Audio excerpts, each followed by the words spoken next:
राधे राधे दोस्तों, जय श्री कृष्णा। आपको पता है कि आज करवा चौथ का व्रत है और हर माताएं बहनें इस व्रत को उपवास करती हैं अपनी पति की लंबी उम्र के लिए। हर सुहागन स्त्रियां इस व्रत को रखती हैं। तो आज आपको सुनाने वाले हैं करवा चौथ की संपूर्ण कथा विस्तार से। तो आप लोग इस वीडियो को पूरा देखिए क्योंकि आपको कथा सुननी बहुत जरूरी है। तो चलिए शुरू करते हैं। बहुत समय पहले एक साहूकार था जिसके 7 बेटे और एक प्यारी सी बेटी थी। उसका नाम वीरावती था। वीरावती बहुत ही सुंदर और सुशील थी।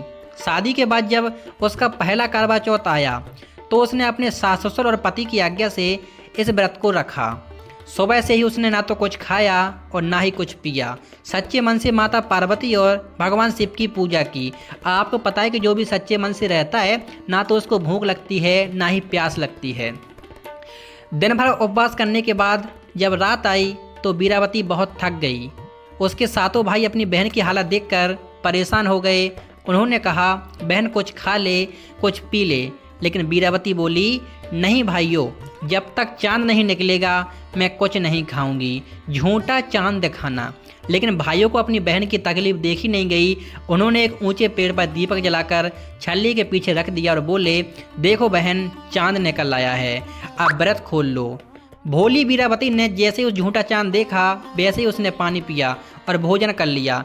लेकिन जैसे ही उसने खाना शुरू किया उसी समय उसके पति बीमार पड़ गए और बेहोश हो गए। फिर देखिए आप लोग, इतना होने के बाद में देवी की कृपा कैसे होती है।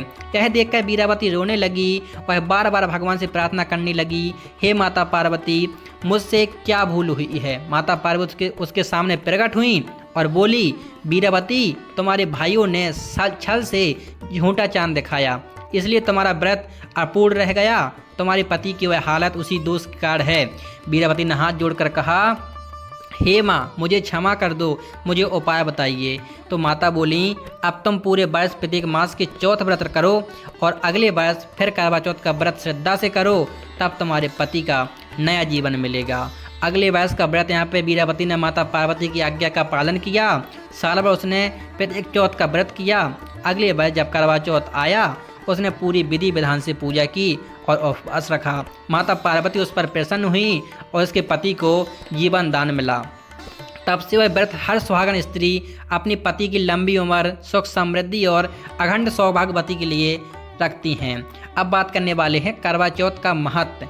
इस दिन महिलाएं सुबह से लेकर चांद निकलने तक निराहार रहती हैं। शाम को वे करवा माता शिव पार्वती और गणेश जी की पूजा करती हैं। फिर छलनी से चांद को देखकर अपने पति का मुख देखती हैं और उनके हाथ से जल ग्रहण करती हैं। कहा गया है, जहाँ करवा चौथ की कथा सुनी और कही जाती है वहाँ माता पार्वती स्वयं आशीर्वाद देने आती हैं।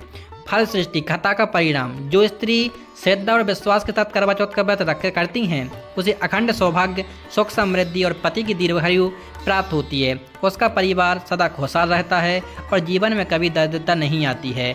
अब बात करने वाले हैं समापन के बारे में। तो इस प्रकार करवा चौथ की कथा सुनने और कहने से माता पार्वती की कृपा प्राप्त होती है। सभी सुहागन स्त्रियों को इस पवित्र कथा की हार्दिक शुभकामनाएं। जय माँ गौरी, जय माँ पार्वती। आप लोगों ने बहुत ध्यान से सुना है तो आपका धन्यवाद। आपके पति की लंबी उम्र हो, आपके घर में सुख समृद्धि आए।